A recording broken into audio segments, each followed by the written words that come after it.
ఊరుకోండి. మీ అల్లుళ్ళు అంత స్పీడ్ లేదండి. అసలు ఆ రెండో పెళ్ళాన్ని వదిలేస్తే గానీ స్పీడ్ పుట్టదండి.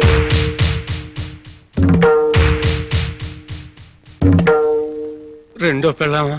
అవును, ఆ రెండో పెళ్ళం వల్లే మీరు తాతకాలైపోయారు. రెండో పెళ్ళాం ఏమిటండి? అదే మొదటి పెళ్ళాం. పోనీ అదే మొదటి పెళ్ళం అనుకో. మొదటి పెళ్ళామా? ఆసుపత్రి, ఆ ఆసుపత్రికే మా వాడు ముందుగా తాళి కట్టాడు. ఒరేయ్, ఈ రాత్రికైనా ఆ పెళ్ళానికి విడాకులు ఎవరా?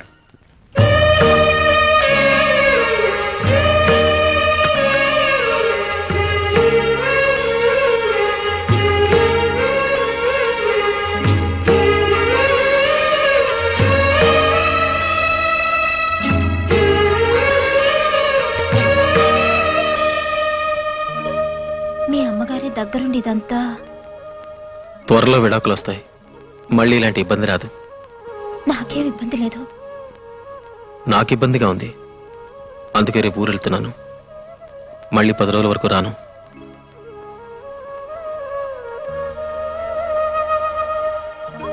మొదటి రాత్రి దేవుడే నీ భర్త అయ్యాడని మురిసిపోయావు. మళ్ళీ పెళ్లి రోజుకి ఆ భర్తే రాక్షసుడిగా మారిపోయాడని బాధపడుతున్నావు కదూ. బాధపడ్డానికి నేను దేవతని కాదుగా. ఇదేమిట్రా ఇప్పుడు మెడ్రాస్ దేనికి? మద్రాస్ అపోలో హాస్పిటల్ పనుంది, 10 రోజుల్లో వస్తా. అప్పుడు వసంతం తీసుకెళ్ళు. పనైన వెంటనే ఇద్దరు కలిసి తిరుపతి వెళ్ళండి. అవునరా, పెళ్ళైన తర్వాత మీ దంపతులు ఇద్దరు తిరుపతి వెళ్ళదు కదా, వెళ్ళండి. ఆ మాటే ఆయన చెప్పారు, నేనే వద్దన్నాను. నాకు ఒంట్లో బాగుండడం లేదు, నీరసంగా ఉంటుంది. ఒంట్లో నీరసంగా ఉంటుందా? ఒరేయ్, నీ భార్యకి ఒంట్లో నీరసంగా ఉంటుందంట, అదేదో కాస్త పరీక్షించు. ఏవోయ్, నీ కొడుకు నన్ను తాసం చేసేట్టున్నాడు. చూడు చూడు. ఏమ్మా? అదేం లేదత్తయ్య. ఇంకా టైం ఉందలారా.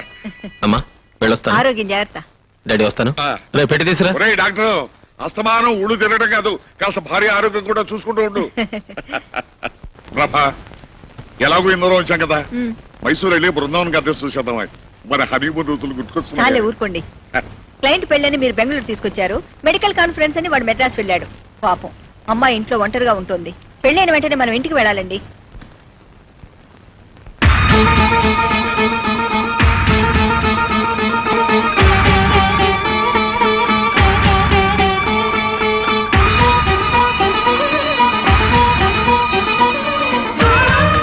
ఏమండి, కొంచెం తలుపు తెరవండి. నా కళ్ళు తిరుగుతున్నాయి, కాళ్ళు నిలబట్టలేదు. ప్లీజ్ కాసేపు కూర్చుని వెళ్ళండి. ప్రభావతి, నీ కొడుకు నిర్వాహకం నా కంట పడకూడదని ఆపుతున్నావు. ప్రభావతి,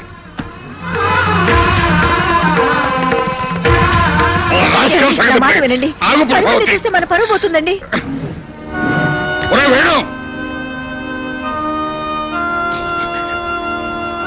ఏమండి,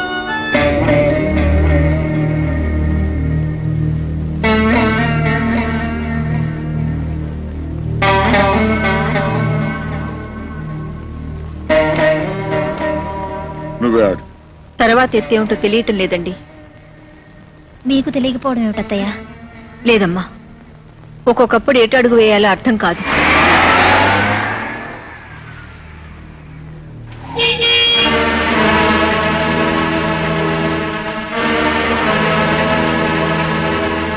హాయ్ మమ్మీ. Hi daddy. మీరింకా రాలేదని అత్తయ్య బెంగ పెట్టుకున్నారు. బెంగెందుకు? నేనేమన్నా చిన్నపిల్లన్నా? మీ అమ్మ పిచ్చిదిరా, నువ్వింకా చిన్నపిల్లాడివి అనుకుంటుంది పాపం. నువ్వెంత ఎదిగిపోయావో దానికేం తెలుసు. మంచి గంధంతో చేసిన ఈ కృష్ణుడు బొమ్మ మీకోసం తెచ్చాను డాడీ. నువ్వు వెళ్ళింది మద్రాసు కదరా, ఇవి అక్కడ దొరకవుగా. ఎక్కువగా మైసూరులోనూ బెంగళూరులోనూ కదా దొరుకుతాయి. లేదు డాడీ, మెడ్రాస్ ఎయిర్పోర్ట్లో కూడా ఉన్నాయి.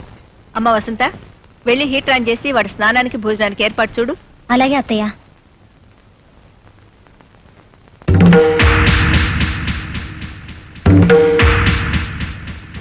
ఏరా, మెడ్రాస్ ఎయిర్పోర్ట్ లో బెంగళూరు ఎయిర్పోర్ట్ ముద్రలు వేస్తున్నారా? నువ్వు వెళ్ళింది బెంగళూరు, ఉన్నది hotel holiday inn room number 201 లో. Mister and missus doctor Venugopal పేరు మీద ఉన్నారు. ఏమై కరెక్ట్? ప్లీజ్ కొంచెం మెల్లిగా మాట్లాడండి. కోడలు వింటే దాని గుండె పగిలిపోతుంది. ఏమిటా నువ్వు చేస్తున్న పని? కుటుంబ గౌరవం మంట కలిపి మరొక ఆడదాన్ని వెంటేసుకుని ఊళ్ళు తిరుగుతున్నావా? అమాయకురాలైన నీ భార్యని మోసం చేయడానికి నీ మనసు ఎలా ఒప్పిందిరా? ఎవరా పిల్ల? ఎంతకాలం నుంచి సాగుతోంది ఈ వ్యవహారం? నేను మెడిసిన్ చదివే రోజుల్లో ఆ అమ్మాయిని ప్రేమించాను. ఆమె పేరు ప్రియ. కొన్ని అవాంతరాల వల్ల అది పెళ్లి దాకా రాలేదు. అందుకే మీకు చెప్పలేదు. ఇప్పుడు నేను లేకుండా ప్రియ బతకలేనంటోంది.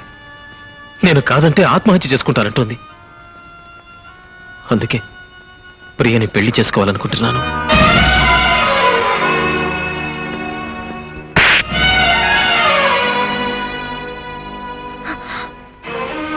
మళ్ళీ పెళ్ళి? కట్టుకున్న పిల్ల ఉండగా మరో పెళ్లి చేసుకుంటానంటావురా? ఆ మాట అంటానికి నీకు నోరెలా వచ్చిందిరా? ఏమిటి? ఏమిటి? ఏమిటి? ఊరుకోండి. ఏమిటి? అయ్యో! ఏమిటి? ఏమిట్రా ఇది? 10 మందికి న్యాయం పంచే ఇంట్లో నా కోడలకు అన్యాయం చేస్తావా? అందుకే నన్ను నా మాట వినండి. ఆగండి. వీడు నీకెంత అన్యాయం చేస్తున్నాడో తెలుసా? తెలుసు, నాకంతా తెలుసు. తెలుసా? ఏం తెలుసు? జరిగింది, జరుగుతున్నది కూడా. వసంతకంతా చెప్పాను. విడాకులు తీసుకున్న తర్వాతే ప్రియతో పెళ్ళని. విడాకుల? వసంత అంగీకారం లేదే నీకే కోర్టు విడాకులు ఇవ్వదు. వసంత అంగీకరించడం, సంతకం పెట్టడం, విడాకుల కోసం కోర్టుకి అప్లై చేయడం జరిగిపోయింది.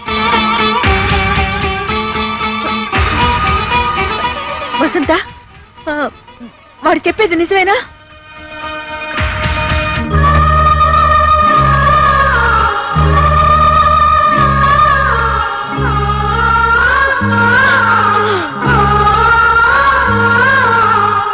చూడండి, కన్నవాళ్లుగా నన్ను దండించే హక్కు మీకుంది. అలాగే నన్ను అర్థం చేసుకోవాల్సిన బాధ్యత కూడా మీకుంది.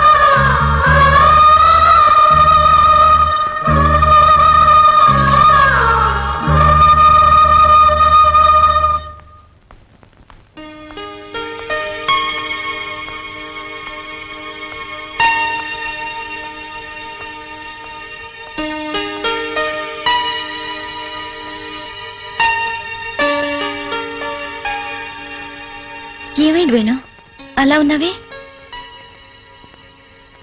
నిన్నే వేణు, ఏమైంది? మన విషయం ఇంట్లో తెలిసిపోయింది.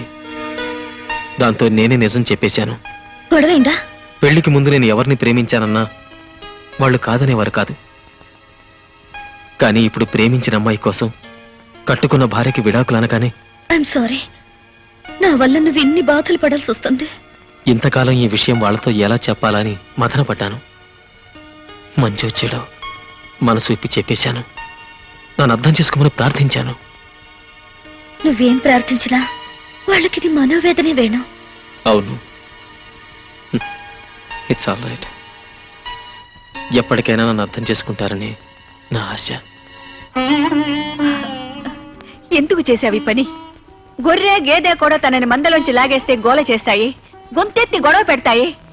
వాడు గుట్టుగా నువ్వు భార్యవి కాదని నీ గొంతు కోస్తుంటే నోరెందుకు మెదపలేదే? మాట మాత్రమైన మాట ఎందుకు చెప్పలేదే? అవి విడాకులని తెలిసి నువ్వెందుకు వేలముద్ర వేశావే? ఈ తాళిబొట్టు ఉంచుకోవచ్చన్నారు అత్తయ్య. అయ్యో, ఆ తాళిబొట్టేనే ఈ దేశంలో ఆడదాని స్వేచ్ఛకు తాళం. అమ్మా నాన్నలకు దూరంగా బతకమనేది ఆ తాళి. తన తోబుట్టుల్ని కలవలేని స్థితిలోకి తెచ్చేది ఆ తాళి. భర్త బలహీనతల్ని అర్థం చేసుకోమనేది ఆ తాళి. నచ్చని కాపురంలో గొంతెత్తకుండా చేసేది ఆ తాళి.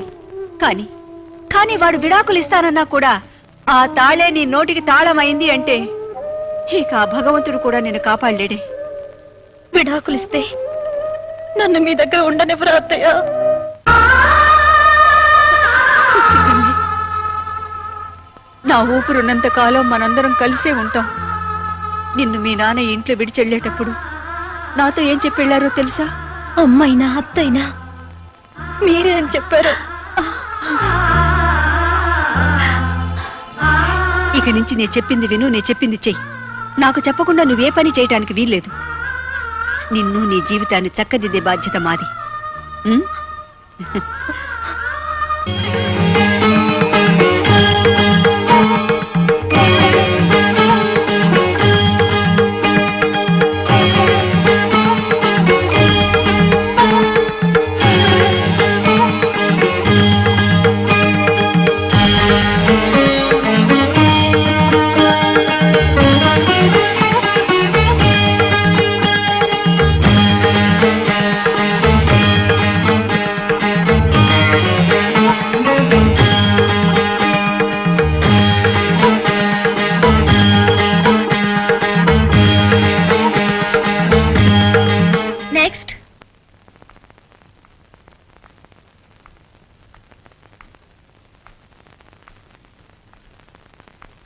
ఏమిటి ప్రాబ్లం? అదే అర్థం కావటం లేదమ్మా. ఈవిడ నా కోడలు, పెళ్ళై ఏడాదైనా ఇంకా నెల తప్పలేదు. ఆ పెద్ద ఆలస్యమైందని కాదు, కానీ మనవాడిని ఎత్తుకోవాలని మీకు తొందరగా ఉంది. అదే. రండి, టెస్ట్ చేస్తాను.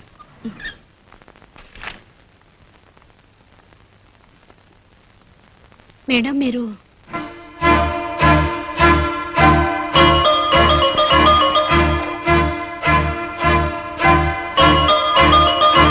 ఈమెలో ఏ లోపం లేదు. మీ అబ్బాయిని ఒకసారి పరీక్ష చేయించుకోమనండి. అయితే లోపం మావాడిదే ఉంటుందిలేమ్మా. పరీక్ష చేయకుండానే ఎలా చెప్పగలరా? మా వాడు దీన్ని పట్టించుకోకుండా తిరుగుతున్నాడమ్మా. వాడు తనతో పాటు పనిచేసే అమ్మాయి మోజులో పడ్డాడు. మా వాడికి బుద్ధి లేదు సరే, ఆ పిల్లకైనా బుద్ధి ఉండద్దు. చదువుకున్నావే, దేశాలు తిరిగావే, నీ మొఖం మండ. నీకు పెళ్ళైన వాడే కావాల్సి వచ్చాడంటే ఏమండి? నువ్వు అన్నం తింటున్నావా, గడ్డి తింటున్నావా? నీలాంటి దాన్ని చెప్పదో కొట్టినా పాపం లేదు. ఏమండి? అయ్యో, ఇలా అడిగేవాళ్ళు లేకనే అది రెచ్చిపోతుందమ్మా. సరే సరే, ఈ మందులు వాడండి. బుట్టెడు మందులు ఇంట్లో ఉన్నాయి. దాని మొగుడు డాక్టరేనమ్మా. దానికి కావాల్సింది మందులు కాదు, మొగ్గుడు. ఈమె మొగుడు డాక్టరా? అతని పేరు? ఆ అడుగో మాటల్లోనే వచ్చాడు. వీడే దాని మొగుడు.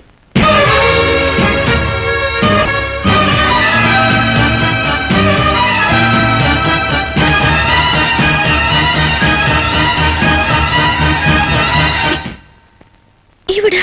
అవునమ్మా, ఇది మొదటి భార్య, నువ్వు మొదటి ప్రియురాలివి. అమ్మా, ఏమిటిదంతా? ఏం లేదు నాయనా, నా కోడల్ని చూపించి వెళ్దామని వచ్చాను. వస్తానమ్మా. ఎక్స్క్యూజ్ మీ, కొంచెం దారిస్తారా? బాబు, ఈ 1,00,000 ఉంచు. మిగతా 50,000 రేపు రిజిస్ట్రేషన్ రోజు ఇస్తాను జయరామ్జీకి. అలాగే సార్. ఉంటాను సార్. అచ్చా, ఏమండి, ఇల్లు అమ్మొద్దండి. అమ్ముతానే. నేను బతికి బాగుండాలంటే ఇల్లు అమ్మి తీరాలి. బుల్లెట్ ప్రూఫ్ కోట్ కొనాలి. దానికి 1,00,000 రూపాయలు కావాలి. బుల్లెట్ ప్రూఫ్ కోటా అంటే ఏమిటండి? అంటే పెద్ద పెద్ద మంత్రులు వేసుకుంటారే, అది వేసుకుంటే ఏ గుండు నా గుండెల్లో దూరదు, నేను బతికిపోతాను. ఏమండి, మీరు లేకుండా బ్రతకగలను కానీ ఇల్లు లేకుండా ఎలా బ్రతకనండి? ఏంటి? నేను లేకుండా బతకగలవు గాని ఇల్లు లేకుండా బతకలేవు అన్నమాట. అంటే నాకంటే నీకు ఇల్లే ముఖ్యం అన్నమాట. నువ్వు నిజంగా జగ్గారాగడ మనిషివేనే. వాళ్ళు కూడా వాళ్ళ సంగతి కూడా తెలిచేస్తాను. అమ్మో, వెంటనే బుల్లెట్ ప్రూఫ్ కొనుక్కోనాలి.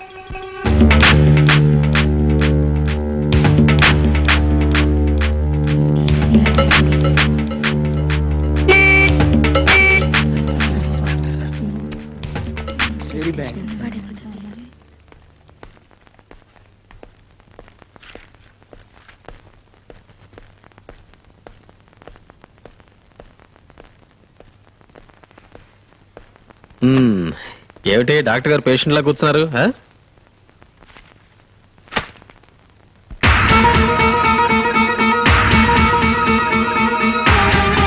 నా పేరు వసంత. ప్రస్తుతం డాక్టర్ వేణుగోపాల్ గారి భార్యని. 15/7/94న మేమిద్దరం కోర్టు ద్వారా విడాకులు తీసుకోబోతున్నాం. మరుసటి రోజు నేను ఇంకో పెళ్లి చేసుకోవాలనుకుంటున్నాను. అందుకు నాకు వరుడు కావాలి. 5 అడుగుల 6 అంగుళాల ఎత్తు, 25 సంవత్సరాల వయస్సు, కులమతాల పట్టింపు లేదు. నాకు 30 లక్షల ఆస్తి ఉన్నందున మీ సంపాదన ముఖ్యం కాదు. చదువు కన్నా సంస్కారం ముఖ్యం. అందం కన్నా భార్యను అర్థం చేసుకోవడం ముఖ్యం. అర్హతున్న మగాళ్ళకి ఇదే నా విజ్ఞప్తి.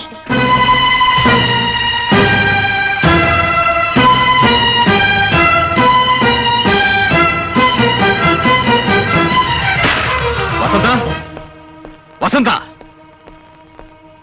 ఏమిటిదంతా? దాన్ని అడిగితే అదేం చెప్తుంది? నన్ను అడుగు, నే చెప్తా.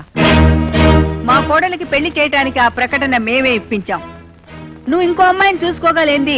తను మరో పెళ్లి చేసుకుంటే తప్ప మగాడికొక రూలు, ఆడదానికి ఒక రూలా? చేసుకోమనమా, కానీ పెళ్లి కోసం ఇలా బజార్న పడాల్సిన అవసరం లేదు. కరెక్టరా?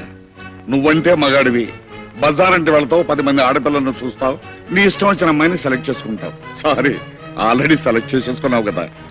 మరి వసంత్ అంటే ఇంట్లో ఉండే పిల్ల, ఎక్కడికైనా వెళ్తుంది, ఎవరిని చూస్తుంది. అందుకని ఈ విధంగా పేపర్ ప్రకటన ఇచ్చి ఆ వచ్చిన వాళ్ళలో తనకు నచ్చిన వాడిని సెలెక్ట్ చేసుకునే కర్మ పట్టింది. దెబ్బతిన్న మనిషి కదా, జాగ్రత్త ఎక్కువ తీసుకుంటుంది. ఏ జాగ్రత్త తీసుకోవచ్చు, ఎవరినైనా ఎన్నుకోవచ్చు, కానీ ఈ హడావుడంతా ఇంకా విడాకులు రాకుండానే నా భార్యగా ఉండగానే చేస్తే ఎలా చెప్పండి ఆ? అదేమిట్రా నువ్వింకా వసంత మొగుడుగా ఉండగానే విడాకులు రాకుండానే మరో అమ్మాయితో కాపరమే చేయగలింది వసంత ఇంకో మొగుడు వెతుకోవటం తప్ప నీకో న్యాయం ఆ అమ్మాయికో న్యాయమా? ఆ వసంత బజార్కి వెళ్ళి నీ పెళ్లికి కావాల్సిన నగలన్నీ కొనుక్కుందాం పదా. అమ్మా వసంత ఫోటో ఇవాళ్లే పేపర్లో వచ్చింది, ఇప్పుడు బయటికి వెళ్తే ఎలా? ఏరా వెళ్తే ఏమైంది? 10 మంది ఆవిడ వెంట పడతారు. వెంట పడనేరా? పెళ్లి కూతురన్న తర్వాత 10 మంది మగాళ్ళు చూడరా? చూస్తారు కాబట్టే పరువు పోతుంది. ఆ పరువు ఎప్పుడో మన ఇంటి నుంచి పారిపోయి దాని పరువు దక్కించుకుందిరా. హలో వసంత గారి ఇల్లే? ఉండండి ఉండండి. ఎవరండి? ఎవరో పెళ్లి కొడుకు వసంత ఇంటర్వ్యూ కావాలట, ఎప్పుడు రమ్మంటారు అని అడుగుతున్నాడు. రేపు ఉదయం 8 గంటలకు రమ్మనండి. అలాగే రేపు ఉదయం 8 గంటలకు రండి. అలాగే. ఒరే డాక్టర్, నువ్వు వచ్చిన వేళ విశేషం ఏంటో కానీ నీ పెళ్ళానికి మంచి మంచి సంబంధాలు వస్తున్నాయిరా. ఇప్పుడు ఆ మాట్లాడింది నూజివీడి జమీందారు గారు బయట. రేపే నీ పెళ్ళానికి పెళ్లి చూపులు. డాడీ అసలు ఈ పెళ్లి మీ చేత జరగడం ఏంటి? అలా అడిగావు, బాగుంది. ఎప్పుడైతే మాతో చెప్పకుండా నువ్వు ఆ అమ్మాయిని పెళ్లి చేసుకోవడానికి ఒప్పుకున్నావో అప్పుడే మీ అమ్మకు నీ మీద నమ్మకం పోయింది. రేపు ఆ అమ్మాయి వద్దంటే నువ్వు మాకు తలగొరువు పెడతానికి రావేమోనని మీ అమ్మ భయం. అందుచేత కోడలికి పెళ్లి చేస్తే ఆ వచ్చే కొడుకు వరసవాడైనా తలగొరువు పెడతానికి వస్తాడేమోనని మీ అమ్మ ఆశరా. డాడీ అవునరా, ఇంట్లో ఉన్న మాకు తెలియకుండా కోడలి చేత వేలు ముద్ర వేయించుకున్న తర్వాత ఇంకా నీ మీద నమ్మకం ఎలా ఉంచుకోమంటావు? అదే మీ నిర్ణయమా? అవును. వస్తా. నిజంగా వస్తుండు, నిన్నెవరు అడ్డు పెట్టారు?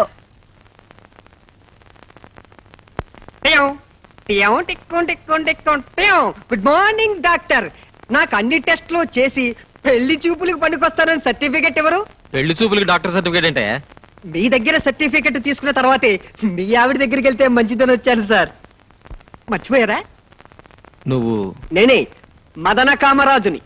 అప్పుడెప్పుడో వసంత గారి నియోజకవర్గంలో మీరే ఎమ్మెల్యే అని తెలియక కన్ను కొట్టి నామినేషన్ వేసా, డిపాజిట్ పోగొట్టుకున్నా. ఇప్పుడు ఆ నియోజకవర్గానికి ఎమ్మెల్యే కావాలని తనకు తానే పేపర్కెక్కింది. శివాలయానికి వెళ్లే ముందు నందిని దర్శించుకుంటావు, మీ ఆవిడ దగ్గరికి వెళ్లే ముందు మిమ్మల్ని దర్శించుకుందామని వచ్చాను. ఏమంటావు సీనియర్? సీనియర్ అంటున్నాడేమిట్రా అనుకుంటున్నావా? మీ ఆవిడ మొగులు లిస్ట్ లో నువ్వు సీనియర్, ఆ తర్వాతే ఈ జూనియర్. మీ అనుభవంలో కొన్ని చిట్టకాలు చెప్పండి, రెచ్చిపోతా. మంచి కోఆపరేషన్. ఇందులో డబుల్ మీనింగ్ ఏమి లేదు, సింగిల్ మీనింగే.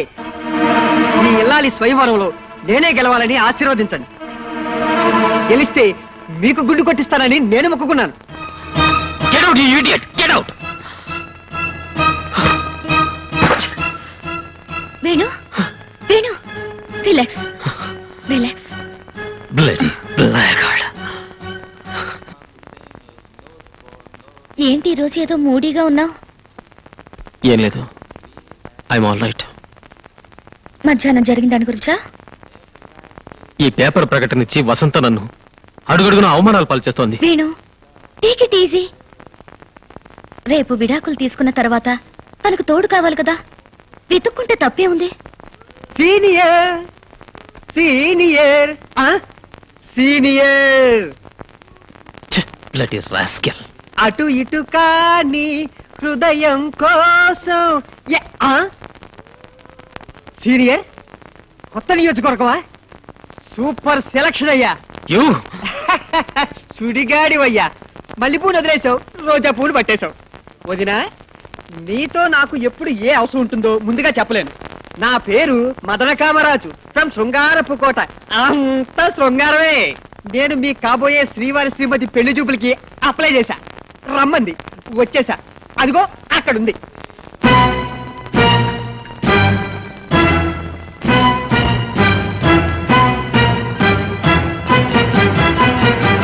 మీరు శ్రీవారి ప్రియురాలుగా కాస్త రికమెండ్ చేయరు?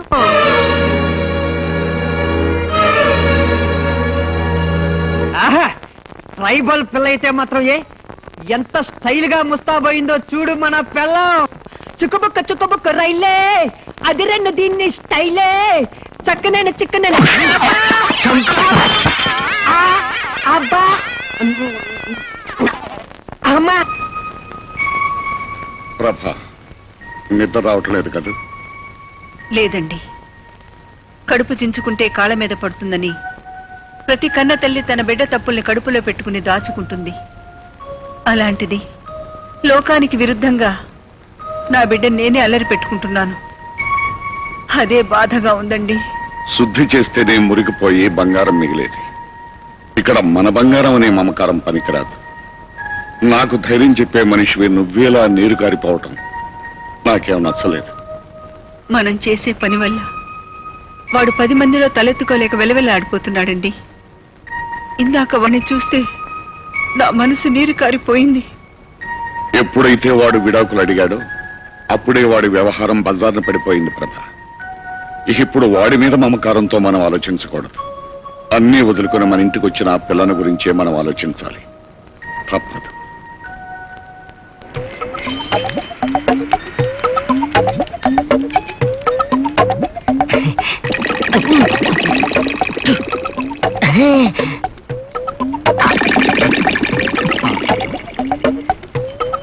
కొంచెం ముట్టించు.